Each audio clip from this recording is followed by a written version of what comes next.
Alright, so start करते हैं next unit से, विच इज डिफेंस। सो इसमें पहला टॉपिक है solid fuel ducted ramjet technology. तो न्यूज़ में इसलिए ये टेक्नोलॉजी बिकॉज जो डीआरडीओ है, defence research and development organisation, उन्होंने सक्सेसफुली फ्लाइट टेस्ट किया है एक S F D R booster. अब ये S F D R booster क्या है? This is basically missile propulsion system, यानी मिसाइल को चलाने का एक सिस्टम है जिसके अंदर हम लोग थ्रस्ट मॉड्यूलेटेड डक्टेड रॉकेट रहेगा ये, with reduce smoke and nozzle less missile booster. ठीक है, तो नोजल वोजल कुछ नहीं रहेगा और मिसाइल को बूस्ट करने का काम करेगा। सो ये पहला फ्लाइट जो था इस solid fuel ducted ramjet technology का, this was developed under a joint venture. Indo Russia का एक रिसर्च प्रोजेक्ट था, तो 2018 के अंदर इसको पहली बार टेस्ट फ्लाइट किया गया था। एंड तब मैक 3 की जो स्पीड थी वो अचीव की गई थी। तो मैक 3 आप समझ सकते हो, साउंड की जो स्पीड है उसे 3 टाइम्स हो गया। So the system utilises a solid fuelled air breathing ramjet engine. तो इसका एक एक वर्ड कीवर्ड जो है हमारे लिए काम का है। सो पहला इसमें सॉलिड फ्यूल है, दूसरा ये एयर ब्रीदिंग रैमजेट इंजन है। सो रैमजेट इंजन आप जानते हो ऐसा इंजन है जहाँ पे हम लोग कोई अलग से फ्यूल नहीं लेते, मतलब जो ऑक्सीडाइजर है उसको अलग से नहीं लिया जाता। ये जो सिस्टम है रैमजेट का, ये एटमॉस्फेरिक जो ऑक्सीजन है उसको एज ए ऑक्सीडाइजर एयर से ही इनटेक करता है और फिर फ्यूल को बर्न करता है। तो यहाँ पे सॉलिड फ्यूल रखने से और एयर ब्रीदिंग रैमजेट बनाने से इसकी जो ओवरऑल वेट है वो कम हो गया है। सो बात करें, unlike the solid propellant rockets, the ramjets take up oxygen from the atmosphere.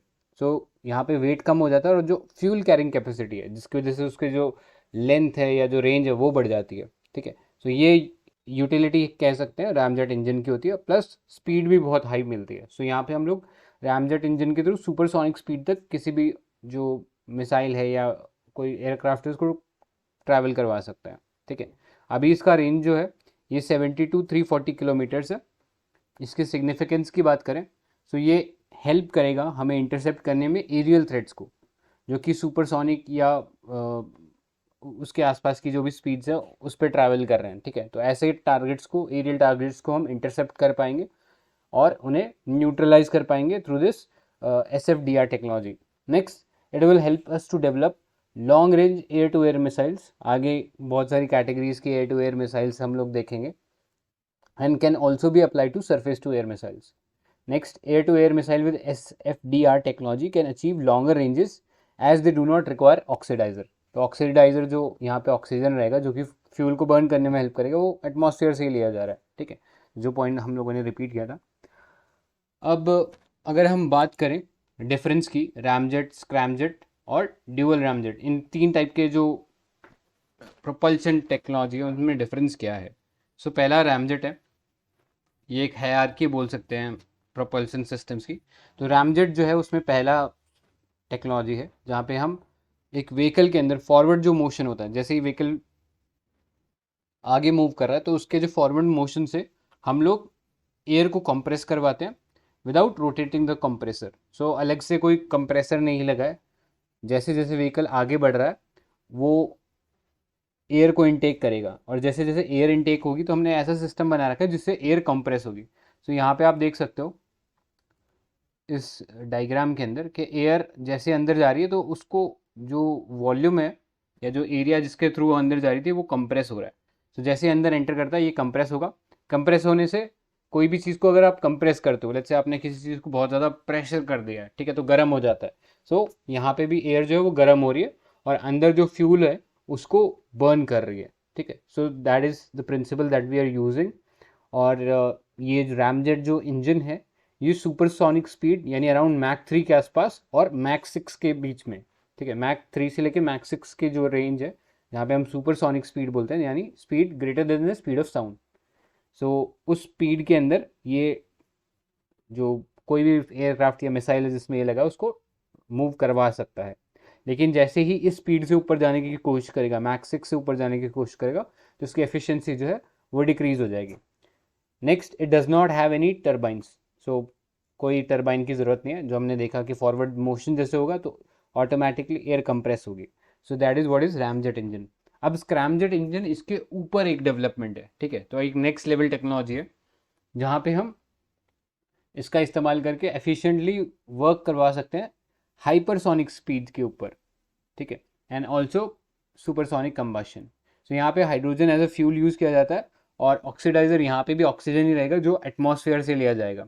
So both ramjets and scramjets have no moving part, और इसमें थोड़ी सी खासियत ये है कि ये हाइपरसोनिक स्पीड के ऊपर ईजिली वर्क करेगा, सो काफ़ी एफिशिएंट रहेगा। तो स्क्रैमजेट इसके ऊपर एक डेवलपमेंट है। और फिर है ड्यूअल मोड रैमजेट। तो यहाँ पे हम 4 to 8 मैक की जो रेंज है उसको अचीव कर सकते हैं। तो यहाँ पे हमने एक ऐसा रैमजेट इंजन बनाया है जो कि जैसे ही स्पीड बढ़ती है तो स्क्रैमजेट में कन्वर्ट हो जाएगा। So this can operate at both subsonic and supersonic combustor mode. So यहाँ पे टर्बाइंस भी लगे हैं, और शुरू में ये एक जेट इंजन जो है उसकी तरह काम करेगा। फिर जैसे ही एक बार स्पीड बढ़ गई, ठीक है, तो फिर रैमजेट के अंदर ट्रांसफॉर्म हो जाएगा, और फिर उसके ऊपर जो हम स्क्रैमजेट टेक्नोलॉजी देखते हैं वो उसकी तरह भी ये काम कर सकता है, ठीक है। So this is all you need to know about this ramjet scramjet technology. I hope clear हुआ होगा अभी। सो आगे चलते हैं। आगे जाने से पहले डीआरडीओ के बारे में थोड़ा सा बता देता हूँ। तो डीआरडीओ आप जानते हो, इंडिया का एक बहुत ही इम्पोर्टेंट प्रीमियर इंस्टीट्यूशन है जो कि रिसर्च एंड डेवलपमेंट का काम करता है with regards to the defence technology, और ये मिनिस्ट्री ऑफ डिफेंस के अंडर आता है, और हेडक्वार्टर जो है इसका न्यू दिल्ली में। बाकी सब चीज़ें तो आपको इसके बारे में पता ही है, और आने वाले आर्टिकल्स में हम रीड करते रहेंगे जो जो इन्होंने नया काम किया है। सो नेक्स्ट आर्टिकल पे चलते हैं, चीफ ऑफ डिफेंस स्टाफ। सो अभी एज यू नो, शायद लास्ट ईयर जो थे हमारे जो पहले defence chief of defence staff थे उनका डेथ हो गया था इन हेलीकॉप्टर क्रैश। तो अब उनकी जगह जो है नए चीफ ऑफ डिफेंस स्टाफ आए हैं, लेफ्टिनेंट जनरल अनिल अनिल चौहान। तो इसलिए थोड़ा सा हमारे लिए ये चीफ ऑफ डिफेंस स्टाफ जो है वो कैसे बनाए जाते हैं, क्या उसके पीछे क्राइटेरिया था, या क्या कमेटी का रिकमेंडेशन था, ठीक है, वो सब थोड़ा सा देख लेते हैं background. So chief of defence staff, this was approved back in 2019. So he is basically the head of Army, Navy and Air Force and is a 4-star military officer. तो यहाँ पे मैं क्लियर कर दूँ, ऐसा कोई ऑपरेशनल कंट्रोल नहीं होता है इनका इन ट्राई फोर्सेस के ऊपर। इनका जो मेजर जो रोल रहता है वो है कि ट्राई फोर्सेस के बीच में सिनर्जी को इम्प्रूव किया जाए, ठीक है। बाकी जो हेड ऑफ आर्मी, नेवी और एयरफोर्स हैं वो तो सुप्रीम कमांडर हैं ही अपने रिस्पेक्टिव फोर्स के, लेकिन जो चीफ ऑफ डिफेंस स्टाफ है इनके थोड़ा सा ऊपर होते हैं, और काम केवल ऑपरेशनल सिनर्जी का है, ठीक है। बाकी वो ऑपरेशन कैसे करेंगे, कैसे करना चाहिए, ठीक है, वो सब जो respective head of the forces हैं उन्हीं के पास रहेगा। तो याद रखना 4-स्टार मिलिट्री ऑफिसर रहेंगे।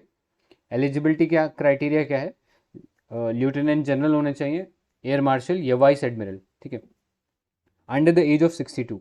इससे पहले अगर ये या तो सर्व करे थे या रिटायर कर गए तो वो एलिजिबल होंगे चीफ ऑफ डिफेंस स्टाफ के लिए। अब ये चीफ ऑफ डिफेंस स्टाफ जो है ये बहुत सारी कमिटीज़ ने रिकमेंड किया था कि इंडिया को बनाना चाहिए for greater synergy between the try forces. So Kargil review committee थी, नरेश चंद्र कमेटी थी, और शिकायतकर कमेटी। तो ईयर इन सब का डिफरेंट है, ठीक है। सबसे पहले कारगिल, फिर नरेश चंद्र, और फिर शिकायतकर कमेटी। इन सब ने रिकमेंड किया था कि एक चीफ ऑफ डिफेंस स्टाफ बनाने की ज़रूरत है। सो उसी का ये एक प्रोडक्ट है। नेक्स्ट, टेन्योर की बात करें तो सेंट्रल गवर्नमेंट में extend tenure up to maximum of 65 year. So इससे ज़्यादा नहीं कर सकती, 65 year is the maximum age to which the CDS can take the office. अब रोल्स और पावर्स की बात करते हैं, तो he is the head of department of military affairs. So department of military affairs, ये डिपार्टमेंट कहाँ रहेगा, ये रहेगा मिनिस्ट्री ऑफ डिफेंस के अंडर, और चीफ ऑफ डिफेंस स्टाफ जो है उसके एक तरीके से सेक्रेटरी की तरह एक्ट करेंगे। सो अभी तक सारा का सारा जो मिनिस्ट्रीज होती थी उसमें सिविलियन लोग जो थे वो रहते थे, यानी IAS वगैरह रहते थे वहाँ पे। लेकिन अब मिलिट्री के भी जो पर्सनल्स हैं, और मिलिट्री इन द सेंस के जो डिफेंस फोर्सेस के जो पर्सनल है, that is the defence chief of defence staff, वो उसके सेक्रेटरी की तरह काम करेंगे। Next, permanent chairman of the existing chief of staff committee. Member रहेंगे डिफेंस एक्विजिशन काउंसिल के और defence planning committee. So defence acquisition council जो है इसका काम क्या होता है, इसका काम होता है जो भी इक्विपमेंट्स या जो भी नेसेसरी कैपिटल गुड परचेज करना है defence service, defence arm forces को, वो सब जो है ये डिफेंस एक्विजिशन काउंसिल ही डिसाइड करेगी। और इसको हेड कौन करते हैं, तो हमारे जो डिफेंस मिनिस्टर है वो हेड करते हैं इसको। Next, principal military adviser to the defence minister and military adviser to the nuclear command authority. So ये भी क्लियर रखना, कई बार यूपीएससी ऐसा कंफ्यूज कर सकता है कि principal military adviser to the prime minister, तो ऐसा नहीं है। वो प्रिंसिपल मिलिट्री एडवाइजर केवल डिफेंस मिनिस्टर को है। और फिर military adviser to the nuclear command authority, जहाँ पे हमारा जो न्यूक्लियर आर्सनल जहाँ से कंट्रोल होता है उसके अंदर भी मिलिट्री एडवाइज़र हैं। ठीक है, सो ये था याद रखने लायक। अब आगे चलते हैं। नेक्स्ट आर्टिकल है GSAT-7 सीरीज सेटेलाइट। तो GSAT जो सीरीज़ है आप जानते हो कम्युनिकेशन सेटेलाइट की रेंज है ये, और GSAT-7 स्पेसिफिकली हमने आर्म फोर्सेस के लिए डेडिकेट की है। सो अभी इंडियन आर्मी ने एक ऑपरेशनल रेडीनेस टेस्ट किया था और the satellite based communication system under this operation called Skylight. ठीक है, सो ऑपरेशन का नाम याद रखना, स्काईलाइट ऑपरेशन का नाम था, और इसके अंदर ऑपरेशनल रेडीनेस चेक की गई हमारे जो सैटेलाइट बेस्ड कम्युनिकेशन सिस्टम है उसकी। सो करेंटली GSAT-7 के अंदर 2 सैटेलाइट लॉन्च की गई हैं अप टिल नाउ। सो पहला है GSAT-7 और दूसरा GSAT-7A।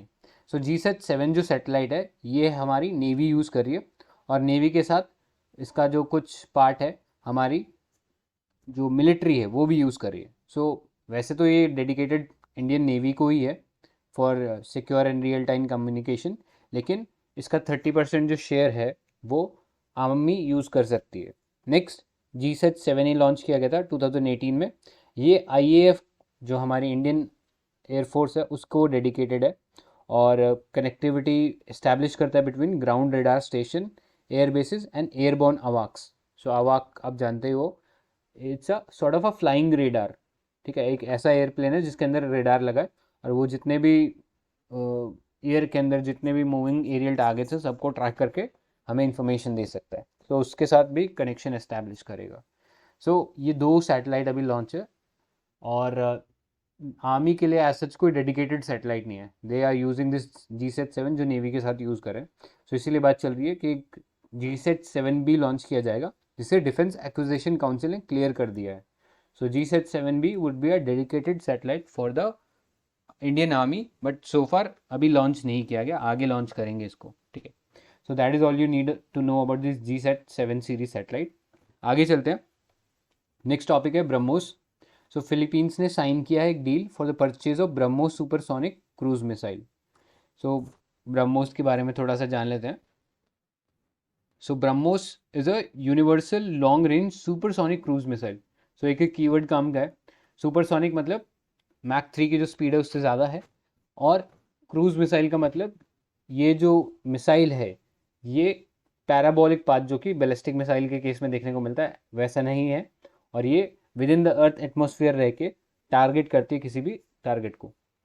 So this is a universal satellite, universal in the sense कि ये चाहे लैंड हो, चाहे सी हो, चाहे एरियल हो, किसी भी प्लेस से इसको लॉन्च किया जा सकता है और किसी भी टारगेट को ये हिट कर सकती है। ठीक है, target in the sense surface और सी बेस्ड टारगेट है उसको हिट कर सकते हैं। सो ब्रह्मोस ये जो नाम है ये 2 रिवर्स से जुड़ के बना है, ब्रह्मपुत्रा इंडिया का और मॉस्कोवा रशिया का। So this BrahMos is a joint collaboration between India that is DRDO and Russia. तो रशिया की ये NPO मैशिनोस्टोनिया है, तो इस कंपनी का जॉइंट वेंचर है और उसी का रिजल्ट ये ब्रह्मोस है। अब ये ब्रह्मोस जो है ये 2 स्टेज मिसाइल है, इसमें सॉलिड प्रोपोलेंट बूस्टर इंजन है एज अ फर्स्ट स्टेज, और सेकेंड स्टेज इसका लिक्विड रैमजेट है। सो रैमजेट में हम लोगों ने अभी थोड़ी देर पहले ही पढ़ा था कि सुपरसोनिक जो स्पीड है उसको अचीव कर सकते हैं, तो वही चीज़ हम लोगों ने इसमें करी है। इसके साथ ही यहाँ पे ये जो मिसाइल है ये वर्क करती है फायर एंड फॉरगेट प्रिंसिपल पे, यानी एक बार आपको टारगेट को लॉक करना है और फिर छोड़ देना है, फिर टारगेट जहाँ पे भी जाता रहेगा कोई दिक्कत नहीं है, ये मिसाइल उसको ऑटोमेटिकली हिट कर देगी। सो ओरिजिनली ये जो मिसाइल बनाई गई थी इसकी रेंज को कैप किया गया था अंडर अ ट्रीटी या अंडर अ कंट्रोल रिजीम जिसका नाम था MTCR, missile technology control regime. तो जब ये बनी थी तब इसकी रेंज जो थी वो 290 किलोमीटर रखी गई थी, but after India joined the MTCR club in 2016 इसकी जो रेंज है हम लोगों ने कंसिस्टेंटली इंक्रीज करी है। करंटली इसकी रेंज 450 किलोमीटर है, एंड आगे प्लान है कि 600 किलोमीटर तक भी इसकी रेंज बढ़ा दी जाएगी। ठीक है, सो इतना ही है इसमें जानने लायक, जो स्टेजेस वगैरह है और ये जो कीवर्ड है फर्स्ट लाइन में इसको थोड़ा सा इंपॉर्टेंट है, इसको इन चीज़ों को थोड़ा सा याद रखना। ठीक है, नेक्स्ट चलते हैं, अराउंड द वर्ल्ड भी थोड़े इंपॉर्टेंट मिसाइल सिस्टम है, उनको भी देख लेते हैं, बिकॉज यूपीएससी ने 2021 के पेपर के अंदर S-400 जो मिसाइल है उसके बारे में पूछ लिया था, ठीक है। तो वी नेवर नो कि ये डिफेंस सेक्टर वापस हॉट हो जाए, ठीक है, क्योंकि पिछले काफ़ी समय से यूपीएससी ने प्रीलिम्स में पूछा नहीं है, ठीक है, लेकिन जो मेंस का पेपर था उसमें क्लियरली आ गया था, तो एक्सपेक्ट कर सकते हैं कि इस टाइप के क्वेश्चन आ जाए। सो अराउंड द वर्ल्ड आप देखोगे, चाइनीज़ का एक HD-1 सुपरसोनिक मिसाइल है, ठीक है। इससे ज़्यादा इसमें जाने की कोई ज़रूरत नहीं है, क्या करता है क्या नहीं करता, बस इतना जान लो HD-1 जो है चाइना का एक सुपरसोनिक क्रूज मिसाइल है। फिर टॉमाहॉक है, टॉमाहॉक यूएस और इट्स एलाइज यानी जो नेटो कंट्रीज़ हैं उनको, उनके साथ ये मिसाइल जो है शेयर किया गया। ये सब सोनिक क्रूज मिसाइल है, सब सोनिक मतलब मैक 1 से इसकी स्पीड कम है, और टारगेट जो है इसका रेंज काफ़ी बड़ा है, मतलब 1000 माइल्स तक ये टारगेट कर सकता है। फिर है इसराइल का सी ब्रेकर, ये एक 5th generation long range autonomous precision guided missile है। सो याद रखना, इसराइल सी ब्रेकर। फिर है P-800 ऑनिक्स, या एक और नाम है यकॉन करके। सो ये रशिया का supersonic anti ship cruise missile है। सो P-800 से आई थिंक आप याद रख सकते हो कि हम S-400 पढ़ रहे हैं, तो वैसे ही P-800, ठीक है। सो अगेन ये भी एक फायर एंड फॉरगेट प्रिंसिपल के ऊपर ही बेस्ड मिसाइल है। सो नाम ही याद रख लेना और कौन सी कंट्री से एसोसिएटेड है, इससे ज़्यादा प्री के अंदर डिटेल में नहीं जाएंगे इन सेटेलाइट मिसाइल्स के बारे में, ठीक है। अब यहाँ पे बात कर रहे थे थोड़ा सा कंसेप्चुअल चीज़ों की, कि क्रूज मिसाइल और बैलिस्टिक मिसाइल में डिफरेंस क्या होता है। तो जैसा हम लोगों ने अभी थोड़ी देर पहले डिस्कस किया, जो बैलिस्टिक मिसाइल है उसका एक पैराबोलिक पाथ रहता है। सो यहाँ पे आप देख सकते हो, ये हमने रेंज और एल्टीट्यूड को मैप किया है। सो लॉन्च साइट से जो बैलिस्टिक मिसाइल है वो एक पैराबोलिक पाथ ट्रेस करती है, और ये मिसाइल जैसे ही लॉन्च होती है तो थोड़ा सा वर्टिकली जाकर फिर पैराबोलिक पाथ लेती है, एंड ये आउटर स्पेस में पहुंच जाती है, और वहाँ से फिर एक पॉइंट तक, जब जो पॉइंट है जहाँ पे हम कह सकते हैं इन्फ्लेक्शन पॉइंट है, इन्फ्लेक्शन पॉइंट मतलब जहाँ से उसका जो ट्रेजेक्ट्री है टर्न हो रहा है, तो यहाँ तक इसकी अपवर्ड जर्नी थी, यहाँ से ये इन्फ्लेक्शन पॉइंट आ गया और यहाँ से डाउनवर्ड जर्नी चालू हो रही है। सो यहाँ पे ये फ्री फॉल होती है, फ्री फॉल मतलब under the action of gravity ये गिरती है। इससे पहले जो भी इसका जो प्रोपेलेंट था या जो भी फ्यूल था उसकी मदद से इस पॉइंट पे पहुंचती है, जो कि आउटर स्पेस में है, यानी हमारे एटमॉस्फेयर से बाहर निकल जाती है, आउटर स्पेस में पहुंच जाती है, और फिर ग्रेविटी के एक्शन से बहुत तेज़ी से गिरती है। सो जब ये गिर रही होती है तब इसकी स्पीड जो है हाइपरसोनिक रेंज के अंदर पहुंच जाती है, ठीक है। सो ये याद रखना बैलिस्टिक मिसाइल के बारे में। नेक्स्ट एग्जाम्पल्स की बात करें तो हमारे पास पृथ्वी 1, पृथ्वी 2, अग्नि 1, अग्नि 2, धनुष, ये सारी बैलिस्टिक मिसाइल के एग्जाम्पल हैं। अब क्रूज मिसाइल पे आते हैं। सो क्रूज मिसाइल जो है वो एक unmanned self propelled guided vehicle है, यानी ड्यूरिंग द ट्रेजेक्ट्री, जब वो एक बार लॉन्च हो गई है तो उसके बाद वो अपनी जो ट्रेजेक्ट्री है उसको चेंज कर सकता है। सो जो हम जब मिसाइल की बात करते हैं फायर एंड फॉरगेट प्रिंसिपल की, तो वो यही चीज़ इस्तेमाल कर रहा था कि उसके अंदर कोई लॉकिंग मैकेनिज्म होता है। अब फिर वो शायद इंफ्रारेड रेडिएशन हो सकता है या फिर लेज़र गाइडेड कुछ भी गाइडेड मैकेनिज्म हो सकता है। सो अपनी ट्रेजेक्ट्री चेंज कर सकती है क्रूज मिसाइल, और ये क्रूज मिसाइल जो है विद इन द सरफेस जो है मूव करती है। So with in the atmosphere surface यानी एकदम सरफेस से चिपक के भी मूव कर सकती है। सो इसलिए इसको डिटेक्ट करना, हाइपरसोनिक क्रूज मिसाइल को डिटेक्ट करना बहुत मुश्किल होता है, क्योंकि अलोंग द सरफेस जो है हमारा रेडार भी शायद उतने अच्छे से काम नहीं करता।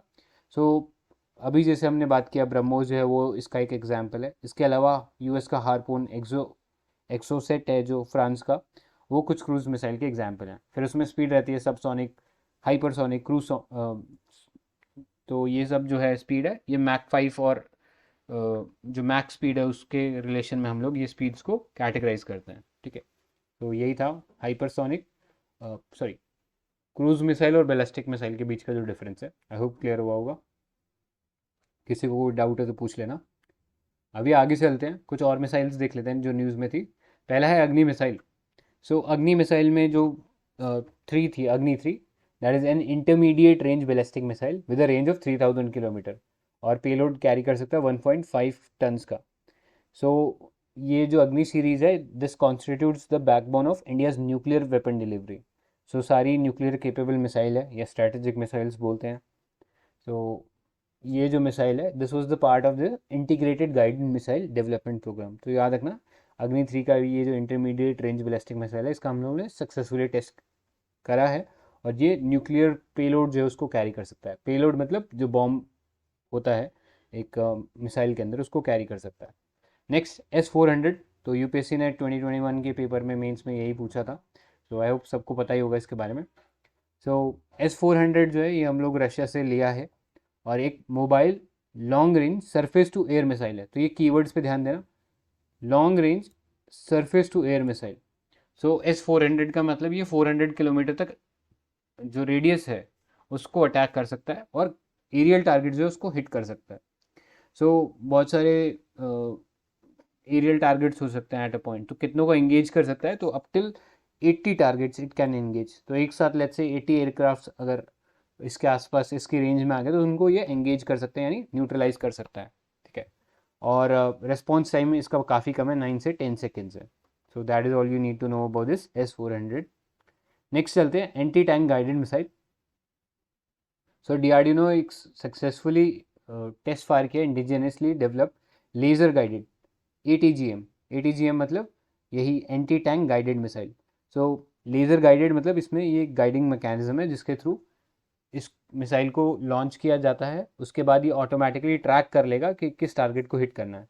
और इसको इस्तेमाल कहाँ से किया गया था, तो ये इसको इस्तेमाल किया गया था from our main battle tank Arjuna. तो अर्जुना के ऊपर ये लगाई गई थी मिसाइल, और इसको यूज़ किया गया था, और इसने सक्सेसफुली हिट किया था जो भी टारगेट था उसको।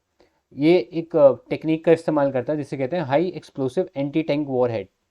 सो ये high explosive anti tank warhead जो है, जो टैंक का जो रिएक्टिव आर्मर होता है जो उसे प्रोटेक्ट करता है फ्रॉम द एक्सप्लोजन, उस चीज़ को फाड़ देता है, और फिर जो टैंक है उसको एकदम न्यूट्रलाइज कर देता है। So this is anti tank guided missile.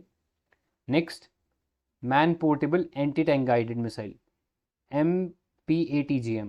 So DRDO ने इसका भी सक्सेसफुली टेस्ट फायर किया है, और ये indigenously develop anti tank missile है जिसका लो वेट और फायर एंड फॉरगेट प्रिंसिपल पे ये वर्क करती है।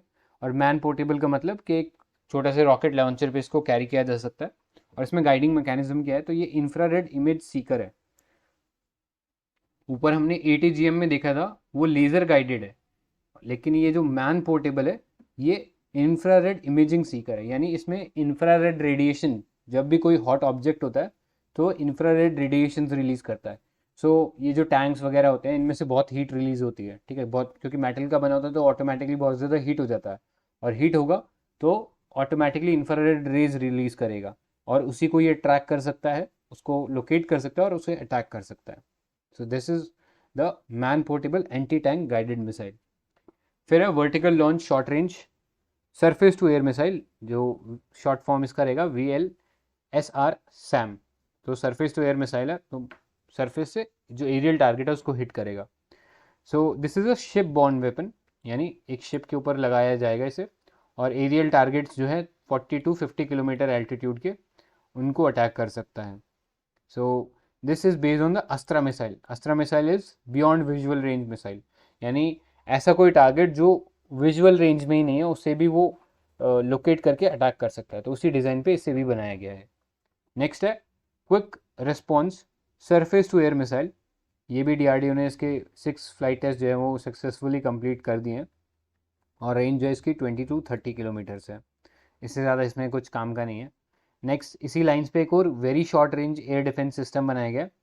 So this is a man portable defence system, ठीक है, मैन पैड जिसको शॉर्ट में बोला जाता है। सो इसको ईजिली एक पर्सन जो है अपने शोल्डर पे कैरी कर सकता है, और फिर किसी भी एरियल टारगेट्स को किसी भी एरियल टारगेट को टारगेट कर सकता है। सो ये जनरली लो एल्टीट्यूड के जो एरियल टारगेट्स है, जिससे हेलीकॉप्टर वगैरह होगा, उनको ज़्यादा बेटर टारगेट कर पाएगा, या फिर कोई लो एल्टीट्यूड पे फ्लाइंग एयरक्राफ्ट है उसको टारगेट कर पाएगा। So this is all you need to know about this very short range air defence system. Next, Helina. So कई बार हम लोगों ने जो डिस्कशन करते हैं उसमें इस मिसाइल के बारे में जिक्र किया है। सो हेलिना जो है ये एक नाग मिसाइल का वेरिएंट है। नाग मिसाइल अगेन हमारा जो इंटीग्रेटेड गाइडेड मिसाइल जो प्रोग्राम था उसका पार्ट था नाग मिसाइल भी, और अब ये नाग मिसाइल का एक हम लोगों ने हेलीकॉप्टर वेरिएंट बनाया है। और ये नाग मिसाइल जैसा कि आप जानते हो ये एक एंटी टैंक मिसाइल थी, और अब ये हेलिना जो है this is a helicopter launched anti tank guided missile, यानी हमारा जो हेलीकॉप्टर है जैसे कि अपाची जो हमने लिया है यूएस से, या हमारा जो प्रचंड है एक हेलीकॉप्टर है जो हमने इंडिजीनियसली बनाया है, उससे इस चीज़ को माउंट करके डिप्लॉय किया जा सकता है। सो यही इसमें जानने लायक है आपके लिए। This is a third generation fire and forget class anti tank guided missile. ठीक है, नेक्स्ट टॉपिक पे चलते हैं। Astra mark 1 beyond visual range air to air missile. So अभी मिनिस्ट्री ऑफ डिफेंस ने एक कॉन्ट्रैक्ट साइन किया विद भारत डायनेमिक्स लिमिटेड। ये बीडीएल जो है इंडिया का एक पीएसयू है जो ये डिफेंस इक्विपमेंट्स बनाता है। सो ये बियॉन्ड विजुअल रेंज का मतलब ये है कि ऐसा एक टारगेट जो कि हमें अभी दिखाई भी नहीं दे रहा है, उसको ये एंगेज कर सकता है beyond the range of 37 kilometres. Next, air to air missile system are fired from an airborne asset. तो जनरली इनको जो इंडियन एयरक्राफ्ट या इंडियन नेवी के जो प्लेन्स हैं उसके थ्रू फायर किया जाता है, जैसे सुकोई 30 MKI है या मिग 29K जो नेवी यूज़ करती है। इन एयरक्राफ्ट से इन अस्त्रा मिसाइलों को लॉन्च किया जा सकता है और ये किसी भी एयरक्राफ्ट या ड्रोन या और कोई एरियल टारगेट है उसे हिट कर सकते हैं। नेक्स्ट चलते हैं, प्रलय मिसाइल। सो ये एक बैलिस्टिक मिसाइल है और इसका सक्सेसफुल टेस्ट फायर किया है, और this is a indigenously develop surface to surface missile, यानी सरफेस से ही उड़ेगी और सरफेस पे ही मार करेगी। हाई एक्यूरेसी है, less than 10 metres, and range जो है इसका 150 से 500 किलोमीटर रहेगा। ठीक है, तो इतना ही है इसमें जाने लायक, बाकी कुछ इंपॉर्टेंट नहीं है। आगे चलते हैं सबमरीन पार्ट पे। सो अभी हमारे पास 5th स्कॉर्पियन क्लास सबमरीन जो है वो डिलीवर की गई थी नेवी को, नाम था Vagir. So as you know this submarine was delivered under the programme called या प्रोजेक्ट कॉल्ड प्रोजेक्ट 75। इसके अंडर टोटल 6 स्कॉर्पियन सबमरीन्स बननी है, and these submarines will be built by Mazagon Dock Ship Builder Limited। और इसके लिए technology कहाँ से मिली है? इसके लिए एक टेक्नोलॉजी ट्रांसफ़र एग्रीमेंट हुआ था फ्रांस के साथ। सो फ्रांस से टेक्नोलॉजी बनी है, इंडिजीनियसली बन रही है। Mazagon dock ship builders limited इससे बना रहे हैं। 6 सबमरीन बनेंगी जिसमें से ये 5वीं सबमरीन जो थी वो डिलीवर हुई है। टोटल जो वागीर के अलावा टोटल 5 और थी, कलावेरी, कांडेरी, करंज, वेला, वागशीर, एंड ये जो 5th जिसकी हम बात कर ही रहे थे वगीर है। सो याद रखना 3 के नाम से है सबमरीन्स और 3 वी नाम से है। सो ऑपरेशन की बात करें तो anti worship, anti submarine operation करेगा, सर्वेलेंस, इंटेलिजेंस गैदरिंग के ये काम करेगा। नेक्स्ट, क्लासीफाई अगर हम करना चाहें सबमरीन्स को तो we can classify them under 3 categories. पहला है submersible ship ballistic nuclear, next है न्यूक्लियर पावर्ड अटैक सबमरीन, और फिर diesel electric attack submarine. So ये जो स्कॉर्पियन सबमरीन है ये डीजल इलेक्ट्रिक सबमरीन है, which is the conventional types of submarines. Non conventional में आपकी जो न्यूक्लियर पावर्ड सबमरीन है वो आ जाते हैं।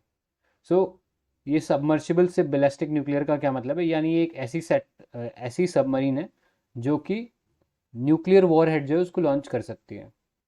ठीक है, और न्यूक्लियर वॉरहेड लॉन्च करने का मतलब क्या है कि हमारी जैसे लेट्स से अग्नि मिसाइल है या जो ब्रह्मोस मिसाइल है उसको ये लॉन्च कर सकती है। तो आपने एक वर्ड सुना होगा सेकेंड स्ट्राइक कैपेबिलिटी, कि लेट्स से अगर इंडिया के ऊपर न्यूक्लियर अटैक होता है और हमारा नो फर्स्ट यूज डॉक्ट्रिन है तो ऑटोमेटिकली हमें सेकेंड स्ट्राइक करनी होगी।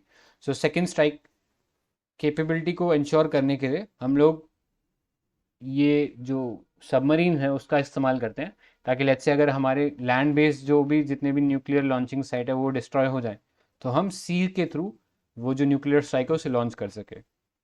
सो इसलिए ये सबमर्सिबल शिप बैलिस्टिक जो न्यूक्लियर सबमरीन रहती है वो हमारे पास होनी चाहिए। और करेंटली इंडिया के पास एक SSBN है which is the INS Arihant.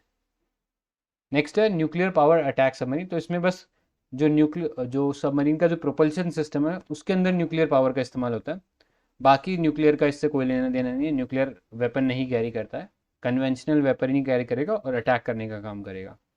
So currently India के पास 2 ही न्यूक्लियर सबमरीन है, एक है INS अरिहंत। कोई दूसरी का नाम बताएगा? दूसरी कौन सी हमारे पास न्यूक्लियर पावर्ड सबमरीन है? नहीं पड़ी? ठीक है, तो याद रखना INS चक्रा नाम से एक और हमारे पास सबमरीन है जो हमने रशिया से लीज पे ली है। तो ये 2 हमारे पास सबमरीन है जो कि न्यूक्लियर पावर्ड है, INS अरिहंत और चक्रा। जिसमें INS अरिहंत जो है इंडिजीनियसली बिल्ड है, तो ये चीज़ फैक्ट है, याद रखना, बहुत सारे और एग्जाम्स में भी काम आएगा। फिर डीजल इलेक्ट्रिक अटैक सबमरीन, जो कन्वेंशनल सबमरीन डीजल इलेक्ट्रिक होती है, और ये स्कॉर्पियन क्लास की जो सबमरीन है वो भी इसी कैटेगरी में आती है। इससे ज़्यादा इसमें जाने लायक कुछ नहीं है। अब डीजल इलेक्ट्रिक सबमरीन्स का दिक्कत क्या रहता था कि इनके अंदर जो डीजल जनरेट होता है, ठीक है, डीजल से जो इलेक्ट्रिसिटी जनरेट होती है, उस सिस्टम को चलाने के लिए इनको ऑक्सीजन की या फ्रेश एयर की ज़रूरत होती है। सो इसलिए डीजल इलेक्ट्रिक सबमरीन्स को सरफेस पे आना पड़ता है कुछ देर ऑपरेशन करने के बाद। और इससे एक नुकसान ये होता है कि सबमरीन का बस यूएसपी ही यही होता है कि ये एकदम स्टेल्थ या बहुत छुपे हुए तरीके से काम कर सकती हैं, लेकिन जैसे ही वो सरफेस पे आती है तो वो एक्सपोज हो जाएंगे और बहुत ज़्यादा वल्नरेबल हो जाती है अटैक के। सो ऐसे में हम लोग न्यूक्लियर सबमरीन्स को प्रेफर करते हैं, लेकिन इंडिया ने एक नया सिस्टम बनाया called air independent propulsion system, AIP short में नाम है इसका। आप लोगों ने डेफिनेटली इसके बारे में पढ़ाई होगा। एयर इंडिपेंडेंट प्रोपल्सन सिस्टम जो DRDO ने इंडिजीनियसली बनाया है, और इस सिस्टम के थ्रू हम लोग ये जो डीजल इलेक्ट्रिक सबमरीन का जो इशू था कि उसे सरफेस पे आना पड़ता था for recharging of its battery, वो अब कम आना पड़ेगा। ठीक है, यानी लॉन्गर ड्यूरेशन के लिए ये अंडर द वाटर रह सकते हैं। सो DRDO ने रेट्रोफिट किया है इस एयर इंडिपेंडेंट प्रोपल्सन सिस्टम को इन स्कॉर्पियन सबमरीन्स के अंदर भी। सो ये थोड़ी सी एडिशनल इन्फॉर्मेशन थी जो अपने को पता होनी चाहिए। अगर कोई डाउट है तो पूछ लेना। अभी आगे चलते हैं। So other important news. So पहला हमारा एक नया एयरक्राफ्ट कैरियर जो है, जो कि इंडिजीनियसली बिल्ड किया गया था, उसे कमीशन किया गया था। सो this is India's first indigenous aircraft carrier. नाम है INS विक्रांत। और विक्रांत जो है हमारा इंडियन नेवी के जो डायरेक्टरेट ऑफ नेवल डिज़ाइन है, उन्होंने डिज़ाइन किया था, और बिल्ड बाय कोचिन शिपयार्ड, जो कि एक public sector undertaking under the ministry of shipping. So confuse मत होना, कई बार ऐसा डाल सकते हैं मिनिस्ट्री ऑफ डिफेंस के अंडर है, नहीं, this is under ministry of shipping. Next, अभी करंटली इंडिया के पास दो एयरक्राफ्ट कैरियर है। एक है INS विक्रमादित्य, जो पहले से ही सर्विस में था, और ये रशिया से लिया गया था। और अब ये दूसरा एयरक्राफ्ट कैरियर हो गया जो अभी प्रेजेंटली वर्किंग में है। ठीक है, INS विक्रांत। इससे पहले INS विक्रांत नाम से ही एक और हमारे पास एयरक्राफ्ट कैरियर था, एंड साथ ही विराट, जो दोनों ब्रिटिश ओरिजिन के थे। अब इसमें याद रखना एक टेक्नोलॉजी का इस्तेमाल हो रहा है, short take off but assisted recovery aircraft operation mode. So basically जो रनवे होता है एयरक्राफ्ट कैरियर का, वो एक कन्वेंशनल जो रनवे है उससे छोटा होता है। सो यहाँ पे हम लोगों को प्लेन को उड़ाना भी रहता है, उसको रोकना भी रहता है लिमिटेड टाइम के अंदर। तो यहाँ पे हम लोग एक केबल लगा के रखते हैं। ये केबल जो है, स्टोबार जो टेक्नोलॉजी है, ये उसी तरीके का एक टेक्नोलॉजी है जो प्लेन को टेक ऑफ करने में और लैंड करने में हेल्प करता है। तो यहाँ पे एक इसके अंदर केबल होती है जो एयरक्राफ्ट कैरियर में अटक जाती है, और जैसे ही उसको लॉन्च करना होता है तो वो बहुत ही प्रेशर से उसे थ्रो करती है एयरक्राफ्ट को, लाइक अ स्लिंग शॉट। और फिर जो एयरक्राफ्ट कैरियर से जो एयरक्राफ्ट है वो उड़ जाता है। ठीक है, सिमिलरली जब इसी तरीके से जब लैंड करना होता है तो ये जो केबल है ये अटक जाती है उस एयरक्राफ्ट के अंदर और उसकी स्पीड को स्लो डाउन कर देती है। So this is two bar technology. I hope आप कंफ्यूजन नहीं होगा इस टर्म के अंदर। आगे चलते हैं। Project 75B। सो मारमगोवा एंड जो सूरज शिप जो है अभी रिसेंटली लॉन्च किए गए हैं, ये अंडर प्रोजेक्ट 15B के अंदर लॉन्च किए गए हैं। सो ये प्रोजेक्ट 15B क्या है, इसके अंदर हम क्या बना रहे हैं, तो हम इसके अंदर बना रहे हैं डिस्ट्रॉयर। सो अगर आप हायरार्की देखोगे जो नेवल शिप्स होते हैं उनकी, तो सबसे बड़ा अगर शिप होता है वो होता है एयरक्राफ्ट कैरियर। एयरक्राफ्ट कैरियर के बाद हमारे पास क्या आता है, उसके बाद आता है हमारे पास डिस्ट्रॉयर। डिस्ट्रॉयर के अंदर सबसे high and let's say defence equipments लगे होते हैं। डिस्ट्रॉयर के बाद हमारे पास आता है फ्रिगेट, जो उससे थोड़ा छोटा होता है, इक्विपमेंट्स भी कम होते हैं, और फिर उनसे भी छोटा होता है कॉर्वेट।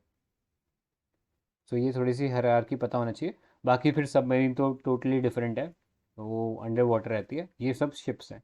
तो एयरक्राफ्ट कैरियर, फिर डिस्ट्रॉयर, फिर फ्रिगेट, और फिर कॉर्वेट, ये हायरार्की रहती है in terms of the size of the naval ship and the equipment it is carrying. Equipment in the sense जो भी डिफेंस के इक्विपमेंट है वो। सो यही इसमें जानने लायक है। आगे चलते हैं। तो याद रखना ये मारमगो और सूरज शिप जो है प्रोजेक्ट 15B का पार्ट है, उसके अंदर हम कैलकाटा क्लास का डिस्ट्रॉयर बनाना है। तो डिस्ट्रॉयर में भी डिफरेंट डिफरेंट क्लासेस होती हैं, तो यहाँ पे कैलकाटा क्लास के डिस्ट्रॉयर बन रहे हैं। अब इसमें 4 और शिप्स बनेंगे, नाम है विशाखापट्टनम, मर्मगोवा, इम्फाल एंड सूरत। सो इसके अंदर से 2 जो हैं वो डिप्लॉय हो चुके हैं, 2 और बाकी हैं। इसमें ये स्टेल्थ गाइडेड मिसाइल डिस्ट्रॉयर रहेंगे, ठीक है। स्टेल्थ का मतलब कि रेडार के थ्रू डिटेक्ट नहीं हो पाएंगे। फिर आगे चलते हैं। Next is project 17A। इसके अंदर हम फ्रिगेट्स बना रहे हैं। सो फ्रिगेट्स इसमें 2 अभी लॉन्च किए गए, तारागिरी एंड उदयागिरी, और क्लास क्या है इनकी, शिवालिक क्लास है। सो इतना ही इसमें जानने लायक है, बाकी हमारे लिए इम्पोर्टेंट नहीं है। फिर आगे चलते हैं प्रोजेक्ट 75I। ये बेसिकली एक प्रपोजल है, अभी सिर्फ प्रपोजल स्टेज पे है, जिसके अंदर हम 6 मॉडर्न कन्वेंशनल सबमरीन बना रहे हैं। और मॉडर्न कन्वेंशनल से मेरा मतलब है डीजल इलेक्ट्रिक से, ठीक है। डीजल इलेक्ट्रिक सबमरीन्स इसके अंदर बनाई जा रही हैं। अभी क्या और इसके बारे में क्या जो डिटेल्स है वो हमारे पास नहीं है, बस ये इतना याद रखना, इसको इंडिजिनियसली डेवलप किया जाएगा। और प्रोजेक्ट का नाम है प्रोजेक्ट 75I। इससे पहले हमने जो प्रोजेक्ट देखा था वो प्रोजेक्ट 75 था, वो टेक्नोलॉजी ट्रांसफ़र के थ्रू बना था। Next, Indian naval ship Vagsheer. तो अभी हम जो प्रोजेक्ट 75 की बात करते हैं उसमें जो 6th और लास्ट सबमरीन है वो वागशीर है, इससे ज़्यादा कुछ काम का नहीं है। फिर चलते हैं एयरक्राफ्ट, ड्रोन्स एंड हेलीकॉप्टर्स पे। सो डॉनियर एक एयरक्राफ्ट है, उसको सिविल एविएशन ने अलाउ किया है कि अब वो कमर्शियल फ़्लाइट्स के अंदर यूज़ हो सकता है। सो मेड इन इंडिया ये एक डॉनियर एयरक्राफ्ट है जो HAL ने बनाकर दिया है अलायंस एयर को। सो अलायंस एयर पहला इंडिया का कमर्शियल एयरलाइन बन जाएगा जो कि इंडिया मेड एयरक्राफ्ट को यूज़ कर रहा है। अभी हमारे इंडिया के अंदर इंडिजिनियसली हम लोग एयरक्राफ्ट नहीं बना रहे थे, एटलीस्ट सिविल एविएशन के लिए तो नहीं बना रहे थे। सो अब ये HAL ने ये भी एक नया एक कह सकते हैं कि new feather in its cap, that it is also building commercial aircraft. और ये एयरक्राफ्ट को यूज़ कहाँ किया जा रहा है, तो ये जो हमारा नॉर्थ ईस्ट का जो रीजन है उसमें कनेक्टिविटी के लिए यूज़ किया जा रहा है अंडर अ स्कीम कॉल्ड उड़ान स्कीम। सो उड़ान में आप जानते हो जो रीजनल कनेक्टिविटी को बढ़ावा देने के लिए हम लोगों ने ये उड़ान स्कीम लॉन्च करी थी। और इसके अंदर एक एयरपोर्ट जो कि नो फ्रिल एयरपोर्ट है, मतलब जहाँ पे बहुत ज़्यादा फैसिलिटीज़ नहीं है, ठीक है। बहुत बेसिक सा एयरपोर्ट होगा जहाँ पे एक सिंपल सा एयर स्ट्रिप होगा, एक ATC होगा, एयर एयरक्राफ्ट ट्रैफिक कंट्रोलर, और ज़्यादा कोई फैसिलिटी नहीं होगी, ठीक है। तो ऐसे नो फ्रिल एयरपोर्ट्स को यूज़ करना है। और यहाँ पे जो कंपनीज जो ऑपरेशन कर रही होंगी, अगर उनको वो प्रोजेक्ट वाइबल नहीं पड़ता है तो उनको वाइबिलिटी गैप फंडिंग करनी है, यानी जो भी पैसे का शॉर्टफॉल हो रहा है वो गवर्नमेंट फुलफिल करेगी उनके लिए, ठीक है। तो यही इसमें याद करने लायक है। नेक्स्ट चलते हैं। लाइट कॉम्बैट हेलीकॉप्टर हम लोगों ने बनाया है, जो कि पहला इंडिजिनस हेलीकॉप्टर हम लोगों ने तैयार किया। And India has become the 7th country in the world to make attack helicopters. और ये बनाया किसने, ये अगेन HAL ने ही बनाया है। और this is a multi role light combat helicopter named as Prachand. So इसके अलावा अगर कॉम्बैट हेलीकॉप्टर की बात करें तो हम लोग परचेज करें अपाची हेलीकॉप्टर्स फ्रॉम US। अब बाकी स्पेसिफिकेशन ज़्यादा इंपॉर्टेंट नहीं है, हेलीकॉप्टर वैसे भी इतना ज़्यादा इंपॉर्टेंट इक्विपमेंट नहीं है, ठीक है। So no offence to anybody, but अभी ऐसा है तो इसलिए ज़्यादा की फीचर्स हमारे काम के नहीं है। आगे चलते हैं।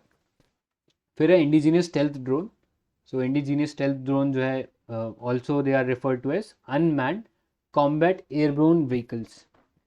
सो ये जो स्टेल्थ ड्रोन है ये कॉम्बैट का काम, यानी जो अटैक है उसको भी कर सकते हैं। And these are precursor to the Ghatak armed stealth drone programme. तो स्टेल्थ से आप मतलब समझते हो रेडार से डिटेक्ट नहीं हो सकता, और ये जो प्रोग्राम है इसका नाम रखा गया ऑरा। तो अगर ऑरा कहीं पे भी आप देखते हो तो समझ जाना this is talking about autonomous unmanned research aircraft. अब ये बना कौन रहा है, तो ये एरोनॉटिकल डेवलपमेंट एस्टैब्लिशमेंट बना रही है, और ये किसके अंडर आती है, तो ये DRDO के अंडर है, ठीक है। सो ये चीज़ याद रखना, DRDO के ये अंडर है। नेक्स्ट, शिनुक हेलीकॉप्टर्स के ऊपर है, बट काम का नहीं है हमारे लिए। याद रख लेना, शिनुक हेलीकॉप्टर जो है multi role vertical lift platform है जो कि ट्रांसपोर्टेशन के लिए इस्तेमाल होता है। This is not a attack helicopter, this is a transport helicopter. So इसमें ये 2 रोटर ब्लेड्स आपने देखे होंगे कई मूवीज़ में या प्रोग्राम्स में देखा होगा, तो US में यूज़ होता है और इंडिया ने भी इसको इम्पोर्ट किया है। आगे चलते हैं, Tejas mark 2। So cabinet committee on security they have cleared Tejas mark 2 project. So Tejas mark 2, ये कीवर्ड्स थोड़े से इंपॉर्टेंट है। पहला है सिंगल इंजन, एक ही इंजन है इसके अंदर, लाइट वेट है, हाईली एजाइल है।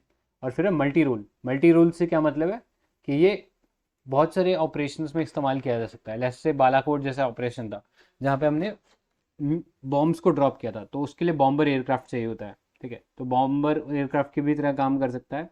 फिर एरियल टारगेट्स को भी हिट कर सकता है, ग्राउंड बेस्ड टारगेट को भी हिट कर सकता है। That is why this is known as multi role supersonic fighter. Speed भी याद रखना सुपरसोनिक रेंज के अंदर है। और बनाया किसने? डीआरडीओ ने इसे बनाया था। और फिर ये टेक्नोलॉजी ट्रांसफ़र जो है ये एचएएल के साथ किया गया। और अभी जो एचएएल है वो हमें बना के दे रहा है ये तेजस एयरक्राफ्ट जो है। अब तेजस मार्क टू जो है वो एक डेवलपमेंट होगा ओवर तेजस मार्क वन, जो वहाँ पे हम देखेंगे 4.5 जनरेशन मशीन रहेगा ये, एंड विल हैव 70% इंडिजनाइजेशन। इसके साथ इसमें जो इंजन है वो जीई यानी एक कंपनी है कॉल्ड एज जनरल इलेक्ट्रिक, इसका एक इंजन हम लोग यूज़ कर रहे हैं। ठीक है, so that is all you need to know about this Tejas mark two. आगे चलते हैं कामिकाजे ड्रोन। सो आर्मी ने इंडक्ट किए हैं kamikaze drone in the eastern Ladakh. तो कामिकाजे जो नाम आता है ये एक जापानीज इंसिडेंट था जहाँ पे जो एयरक्राफ्ट थे जापान के, ठीक है, वो जैसे उनका एमिनेशन खत्म हो जा रहा था तो वो क्या कर रहे थे, खुद ही डिस्ट्रॉय कर रहे थे अपने आप को। यानी सीधा ले जाकर वो जो एनिमी के एयरफील्ड है उसमें अपने आप को टकरा रहे थे, किलिंग देमसेल्फ। तो कामिकाजे मतलब खुद को ही मार ले रहे हैं।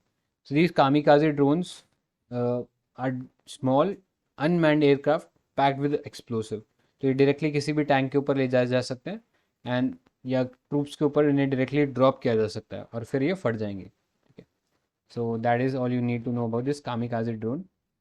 फिर है Hermes Starliner unmanned system. तो इसराइल पहला कंट्री बन गया वर्ल्ड के अंदर जिसने ड्रोन्स को सिविलियन एयर स्पेस में यूज़ करने के लिए परमिशन दे दी है। So that is with regards to this aircrafts and drones and helicopters. आगे कुछ मिसलेनियन टॉपिक्स देख लेते हैं। तो पहला है डर्टी बॉम्ब। ये अभी रशिया और यूक्रेन वॉर के अंदर ये टर्म सामने आया था। तो रशिया ने क्लेम किया था कि यूक्रेन जो है वो डर्टी बॉम्ब यूज़ कर रहा है। अब ये डर्टी बॉम्ब है क्या? तो ये एक ऐसा नॉर्मल सा बॉम्ब है जिसके अंदर रेडियो एक्टिव मटीरियल है। So mind you this is not a nuclear bomb, बस यहाँ पे रेडियो एक्टिव मटीरियल रहा है, यूज़ किया जा रहा है, not directly for creating a nuclear chain reaction. बस इसका काम ये है कि यहाँ पे न्यूक्लियर जो रेडियो एक्टिव वेस्ट है उसको फैलाना, जिसकी वजह से रेडिएशन होंगी और रेडिएशन से जो आसपास के जो लोग हैं उन पे इल इफेक्ट होगा उनकी हेल्थ। ठीक है, दिस इज डर्टी बॉम्ब। आगे चलते हैं। ये छोटे छोटे टॉपिक्स जो हैं ये काम के नहीं, कार्ल गुस्ताव और इंडिजनाइजेशन डिफेंस इक्विपमेंट, ये these are not very important. Next चलते हैं Pinaka multi barrel rocket launcher. So अभी अर्मेनिया जो है वो परचेज कर रहा है हम लोगों से Pinaka rockets. So this Pinaka rockets are indigenously developed rocket system developed by DRDO. और इसको लॉन्च कैसे किया जाता है? इसे एक ट्रक के ऊपर माउंटेड जो लॉन्चर्स होते हैं उससे लॉन्च किया जा सकता है। रेंज रहेगा 40 kilometres to 75 kilometres. So this is all you need to know about this Pinaka multi barrel rocket launcher. So next topic है submersible platform for acoustic characterisation and evaluation. इसका शॉर्ट फॉर्म है SPACE. तो ये जो SPACE है एक state of the art testing और evaluation facility है जिसको डीआरडीओ ने बनाया है। और इससे हम टेस्ट करेंगे जितने भी सोनार सिस्टम हैं उनको। So as you know sonar stands for sound navigation and ranging. और अंडर वाटर जितने भी हमें ऑब्जेक्ट की मैपिंग करनी होती है या हमें देखना होता है कि ओशन के अंदर या किसी वाटर बॉडी के अंदर हमारा डिस्टेंस कितना है सरफेस से, तो उसके लिए हम सोनार का इस्तेमाल करते हैं। In fact if you know some marine organisms also uses sonar, जैसे डॉल्फिन्स हो गई, तो वो भी सोनार का इस्तेमाल करके आपस में कांटेक्ट करती हैं। सो सोनार यूज़ करने का पर्पस क्या था? बिकॉज अंडर वाटर वो साउंड वेव्स जो हैं they travel fast farther than the radar and light waves, इसलिए हम सोनार या साउंड वेव्स को यूज़ करते हैं इस सिस्टम के अंदर। और ये जो फैसिलिटी है ये हेल्प करेगा हमारे जितने भी सोनार सिस्टम बनेंगे नेवी के लिए उनको इवेलुएट करने में। ठीक है, so this is all you need to know about space. Next topic चलते हैं अभ्यास। सो अभ्यास जो है वो एक high speed expendable aerial target है। मतलब ये एक शूटिंग प्रैक्टिस के लिए एक टारगेट है हमारे लिए। तो जो भी हम लेट्स से कोई सरफेस टू एयर मिसाइल बनाते हैं तो उस मिसाइल को हम टेस्ट कैसे करते हैं उसकी एक्यूरेसी, तो उसके लिए एक टारगेट चाहिए होगा। सो ये high speed aerial expendable target HEAT जो है हम लोग इसका इस्तेमाल करते हैं। ठीक है, इससे ज़्यादा इसमें जानने लायक कुछ नहीं है।